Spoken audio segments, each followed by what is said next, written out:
Everyone, कैसे हैं आप सभी। उम्मीद करती हूँ आप बहुत ही स्वस्थ होंगे, मस्त होंगे, बढ़िया होंगे। जैसा कि आपको पता है हम पढ़ रहे हैं क्लास 10th बायोलॉजी। चैप्टर का नाम है जैव प्रक्रम। तो जैव प्रक्रम क्या होता है ये सभी हम जान चुके हैं पिछले लेक्चर में। ओके स्टूडेंट, तो आज हम समझेंगे लेक्चर नंबर 4 में चौथे वीडियो में हम जानेंगे प्रकाश संश्लेषण की क्रिया विधि। इसके पहले लेक्चर में हम जान चुके थे कि प्रकाश संश्लेषण किस प्रकार से होता है। प्रकाश संश्लेषण की पूरी प्रक्रिया को हम जान गए थे, लेकिन आज हम जानेंगे प्रकाश संश्लेषण की क्रिया विधि, फोटोसिंथेसिस, मैकेनिज्म ऑफ फोटोसिंथेसिस। प्रकाश संश्लेषण की क्रिया विधि, किस प्रकार से प्रकाश संश्लेषण की क्रिया विधि होती है, किन किन चरणों में प्रकाश संश्लेषण की क्रिया कंप्लीट होती है, पूर्ण होती है, तो इसे समझेंगे। तो सबसे पहले हम बात करते हैं प्रकाश संश्लेषण की क्रिया विधि क्या कहता है। कह रहा प्रकाश संश्लेषण एक जटिल ऊष्माशोषी उपचयी प्रक्रिया है।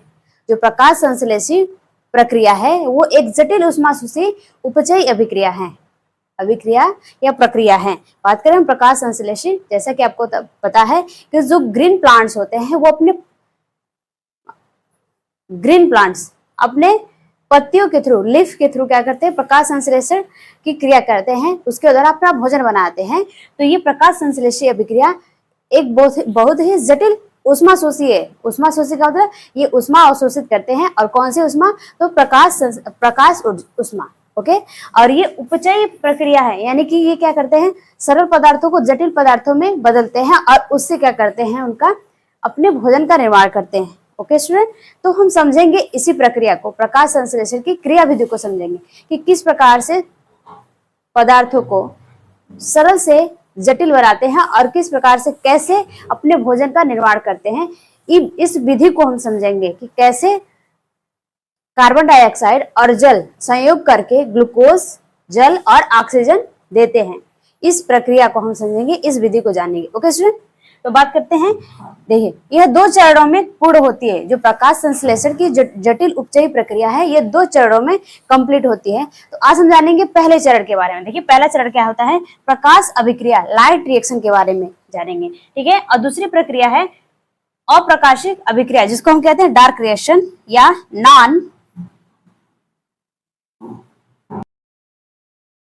दूसरी अभिक्रिया है अप्रकाशिक अभिक्रिया, जिसको कहते हैं नॉन फोटोसेंसिटिव रिएक्शन।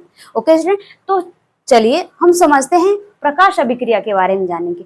प्रकाश अभिक्रिया की क्रिया विधि को समझेंगे, जो कि किसके अंतर्गत आता है, प्रकाश संश्लेषण की क्रिया विधि। चलिए अब हम समझते हैं प्रकाश अभिक्रिया, लाइट रिएक्शन के बारे में समझते हैं, और इसके एक एक पॉइंट के बारे में हम समझेंगे। तो पहला पॉइंट क्या कह रहा है, प्रकाश अभिक्रिया।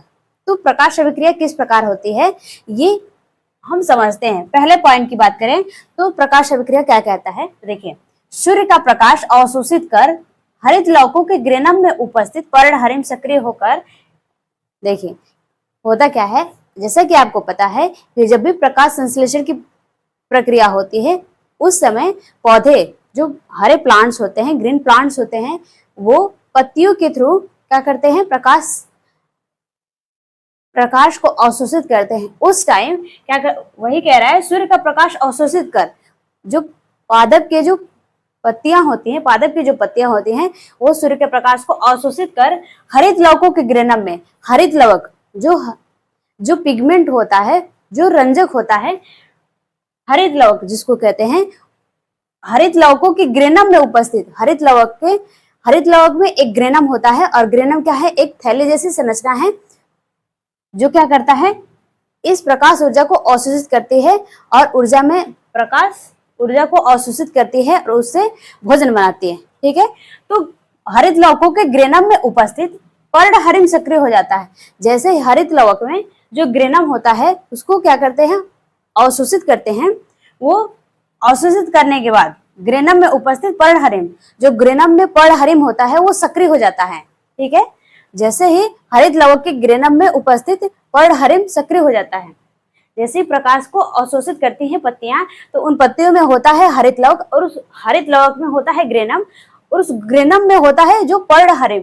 वो पर्णहरिम क्या होता है, सक्रिय हो जाता है, और सक्रिय होने के बाद क्या होता है, एडीपी से एटीपी का निर्माण होता है। एडीपी क्या होता है, एडिनोसिन ट्राइफॉस्फेट। एडीपी से एटीपी का निर्माण होता है। तो जैसे ही ये प्रकाश ऊर्जा को अवशोषित करते हैं, उनसे क्या होता है, एडीपी का निर्माण होता है। एडीपी मतलब एडिनोसिन डाइफॉस्फेट, और एडिनोसिन डाइफॉस्फेट बदल जाता है किसमें, एटीपी में, एडिनोसिन ट्राइफॉस्फेट में। ओके, और ये ऊर्जा का निर्माण करते हैं। एडीपी से एटीपी का निर्माण होता है। ठीक है, एटीपी में प्रचुर मात्रा में ऊर्जा संचित हो जाती है। जो एटीपी होता है, एटीपी में ही प्रचुर मात्रा में, अधिक मात्रा में ऊर्जा संचित हो जाती है। ओके, तो ये रहा इसका पहला प्रोसेस, पहली विधि। ओके स्टूडेंट, उम्मीद करते हैं ये समझ। डियर स्टूडेंट, अब हम बात करते हैं प्रकाश अभिक्रिया की।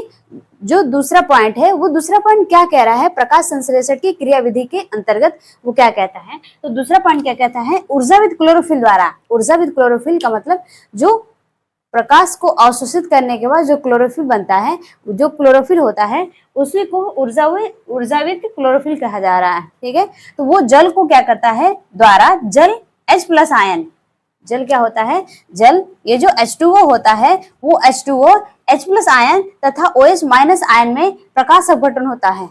प्रकाश अपघटन होता है का मतलब प्रकाश की उपस्थिति में वो कौन, तो जल प्रकाश अपघटन हो जाता है। प्रकाश की उपस्थिति में वो टूट जाते हैं और दो आयनों में टूटते हैं, H+ आयन और OH- आयनों में टूट जाते हैं। ठीक है, किसकी उपस्थिति में, ऊर्जावित क्लोरोफिल की उपस्थिति। देखिए यहाँ पे लिखा गया है, जल क्या होता है, प्रकाश की उपस्थिति में टूटता है। ठीक है, किसके द्वारा, तो ऊर्जावित क्लोरोफिल द्वारा। तो देखिए यहाँ पे ऊर्जावित क्लोरोफिल रहेगा, और ये जल किसमें अपघटित होता है, किसमें अपघटन होता है उसका, तो H+ आयन में और OH- आयन में। ठीक है, दोनों के 4-4 मॉलिक्यूल रहेंगे। ठीक है, तो उम्मीद करते हो ये आपको सेकंड पॉइंट भी समझ में आया होगा। स्टूडेंट, अब हम बात करें प्रकाश अभिक्रिया के जो थर्ड पॉइंट है। थर्ड पॉइंट क्या कहता है, जो प्रकाश संश्लेषण की क्रियाविधि है प्रकाश अभिक्रिया के अंतर्गत। तो थर्ड पॉइंट क्या कह रहा है, जल प्रकाश अपघटन से,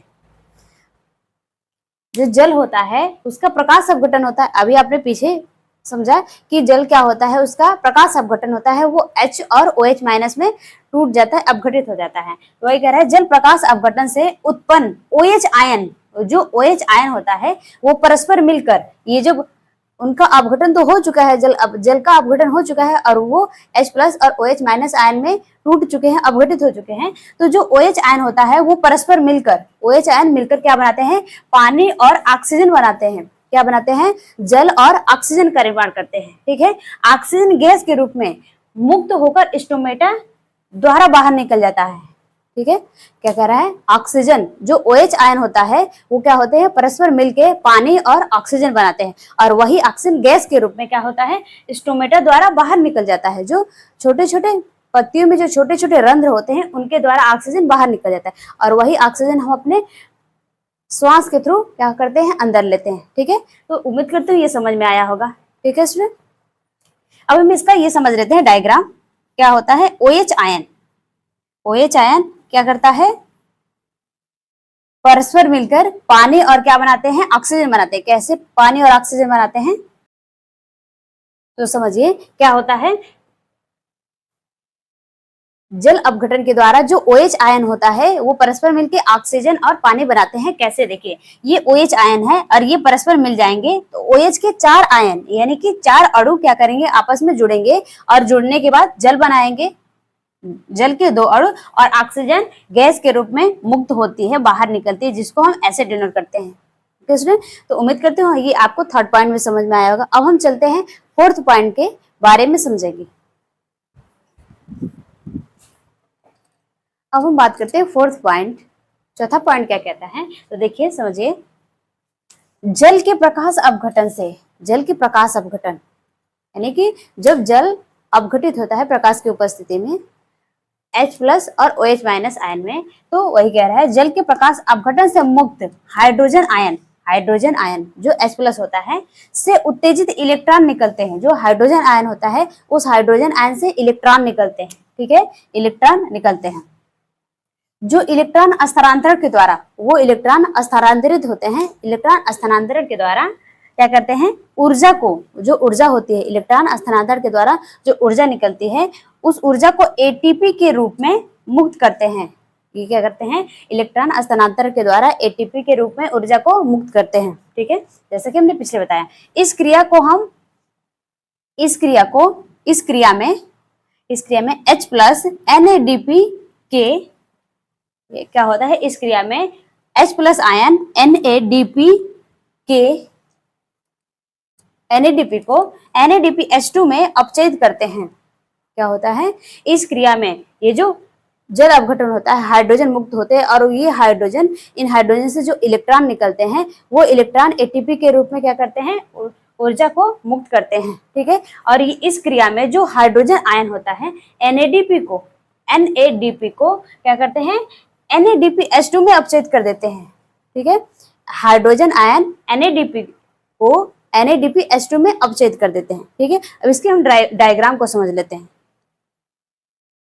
कि किस प्रकार से, देखिए इसके डायग्राम को हम समझते हैं कि किस प्रकार से हाइड्रोजन आयन मुक्त होकर, जल अपघटन के द्वारा जो हाइड्रोजन आयन मुक्त होता है वो मुक्त होकर के उनसे जो इलेक्ट्रॉन निकलते हैं, इलेक्ट्रॉन स्थानांतरण के द्वारा क्या होता है, हाइड्रोजन आयन NADP को NADPH2 में कन्वर्ट करता है, बदलता है। देखिए ये 4 हाइड्रोजन आयन है और ये क्या करते हैं, NADP के साथ मिल करके NADPH2 का निर्माण करते हैं। ठीक है, और आपने देखा होगा कि ADP जो एडिनोसिन डाइफॉस्फेट ऊर्जा होती है, सूर्य के प्रकाश को अवशोषित करने के बाद जो ADP का निर्माण होता है ऊर्जा के रूप में, वो ADP ऊर्जा क्या होती है, इस तरह से ATP का निर्माण करती है। ठीक है, तो प्यारे बच्चों, उम्मीद करती हूँ आज का ये लेक्चर आपको पसंद आया होगा। वीडियो अगर आपको हेल्पफुल लगे, वीडियो पसंद आए तो वीडियो को लाइक करें, चैनल को सब्सक्राइब करें और अपने दोस्तों को भी ज़्यादा से ज़्यादा शेयर करना ना भूलें।